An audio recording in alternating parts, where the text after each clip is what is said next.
Hindi kita ipagpapalit. Linya ng mga sinungaling.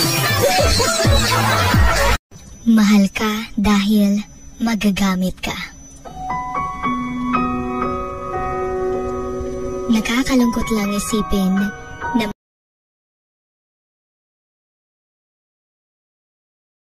yung akala nilang mahina ka dahil tahimik ka lang.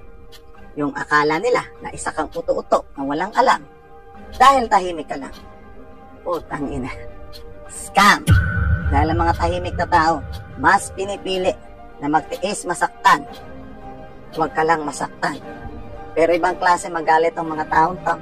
Pag nagalit ang isang taong tahimik, masakit. Bubuhusan ka ng isang bagsakan. Sinasabi nga ng iba, silence means danger. Pansinin niyo.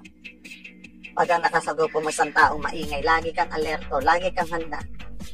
Pero subukan mo ang taong tahimik. Hindi mo alam ang tumatakbo sa utak niyan. Hindi mo alam kung kailan titira yan. Mahal ka dahil magagamit ka. Nakakalungkot lang isipin